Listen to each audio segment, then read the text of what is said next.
দর্শক শ্রোতা মণ্ডলী, আপনারা দেখছেন বরাক সংবাদ। এই মুহূর্তের একটি সংবাদ নিয়ে আপনাদের সম্মুখে উপস্থিত আমি খয়রুল।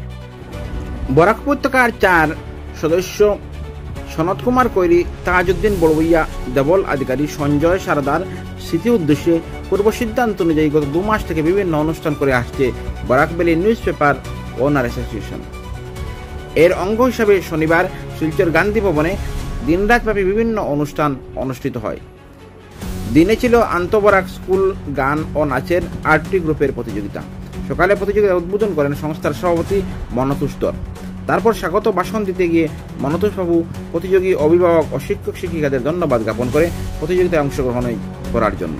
প্রথমে অনুষ্ঠিত হয় আন্তঃবরাক স্কুল রবীন্দ্রসঙ্গীত প্রতিযোগিতায় বিচারকের ভূমিকায় ছিলেন এই অঞ্চলের নামকরা বিচারক বিশ্বজিৎ রায়চৌধুরী। রবীন্দ্রসঙ্গীত প্রতিযোগিতার পর অনুষ্ঠিত হয় লোকনৃত্য প্রতিযোগিতা। এই প্রতিযোগিতায় বিচারকের আসনে ছিলেন নবনীতা দে ও দেবস্মিতা দে। প্রতিযোগিতামূলকে সঞ্চালকের ভূমিকা পালন করেন অনুপম দে। ওদিন সন্ধ্যায় প্রদীপ প্রজ্বলনের মাধ্যমে সাংস্কৃতিক অনুষ্ঠানের সূচনা হয়। প্রদীপ প্রজ্বলন করেন এই অঞ্চলে বিশিষ্ট কবি সাংবাদিক অতীন দাস, তথ্য ও জনসংযোগের অবসরপ্রাপ্ত যুগ্ম অধিকর্তা হারান দে, সংস্থার কার্যকরী সভাপতি সন্তোষ চন্দ্র, প্রাক্তন পুর কমিশনার সাধন প্রকাশত। অনুষ্ঠানে বক্তব্য রাখতে গিয়ে কবি সাংবাদিক অতীন দাস সংবাদপত্র সংস্থার এরকম প্রশংসা অনুষ্ঠানে ভূয়সী প্রশংসা করেন। অতীন দাস বলেন, সংবাদপত্র ছাড়া একটি দেশ চলতে পারে না। একটি সভ্যতার অগ্রগতির পিছনে প্রত্যক্ষ এবং পরোক্ষভাবে সংবাদপত্রের অবদান রয়েছে। অঙ্কন, গান ও নাচে 38 জনকে নগদ অর্থ ও ট্রফি দেওয়া হয়। এখানে উল্লেখ করা প্রয়োজন, কিছুদিন আগে থেকেই টেবিল টেনিস প্রতিযোগিতা করছিল বরাক ভ্যালি নিউজ পেপার ওনার অ্যাসোসিয়েশন। সেটাও সব মিলিয়ে প্রায় 300 জন প্রতিযোগীকে পুরস্কার করেছে সংস্থা। 4টি বিভাগে অনুষ্ঠানের মাধ্যমে এই সবাইকে পুরস্কার দেওয়া হয়েছে। অনুষ্ঠানগুলি পৃষ্ঠপোষকতায় ছিল স্টার সিমেন্ট, দৈনিক অবিচার পত্রিকা, কাছাড় টাইমস, সত্যবার্তা, যুবদর্পণ, পূর্বশ্রী ও দা শিলচর টাইমস। দেখুন এই প্রতিবেদন। বিচারক বিশ্বজিৎ রায়চৌধুরী, গানের 2 বিচারিকা নবনীতা দে ও দেবস্মিতা দে মহাশয়কে, তারা তাদের মূল্যবান সময় নষ্ট করে আমাদের ডাকে সাড়া দিয়ে এখানে এসেছেন। আমি আমাদের যারা সহযোগী আছে তাদেরকেও আমি ধন্যবাদ জ্ঞাপন করছি। তারা আমাদের নানাভাবে আমাদের সহযোগিতা করেছেন। আমি বিশেষ করে 2টো নাম বলতেই হবে।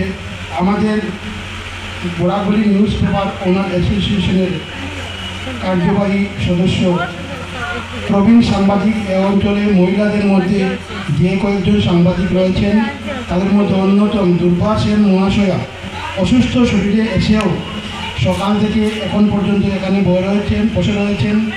তাকে আমরা ধন্যবাদ না জানিয়ে পারছি না। আমরা ধন্যবাদ জানাচ্ছি শিল্পী দে মহাশয়াকে, যিনি প্রোগ্রামের বহু আগে থেকেই আমাদের সঙ্গে সম্পর্ক রাখছেন। তিনি আমাদের সংস্থার কোনো সদস্য নন, কিন্তু উনি শুভাকাঙ্ক্ষী, যে প্রকৃত শুভাকাঙ্ক্ষী তা আমরা বুঝতে পেরেছি। কেন উনি অনেক ছাত্রছাত্রীকে ডেকে এনে আমাদের অনুষ্ঠানে এসেছেন। আমি আবারও সবাইকে সংস্থার সভাপতি হিসাবে ধন্যবাদ জানাচ্ছি।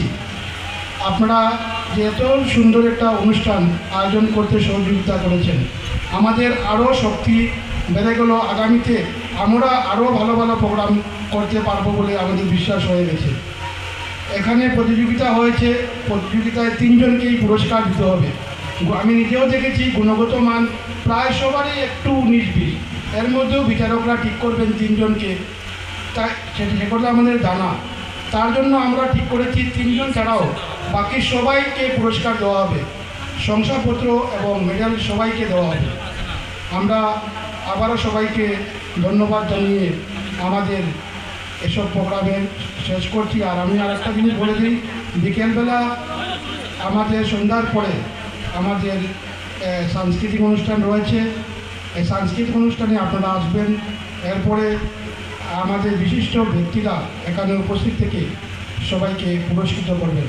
ধন্যবাদ।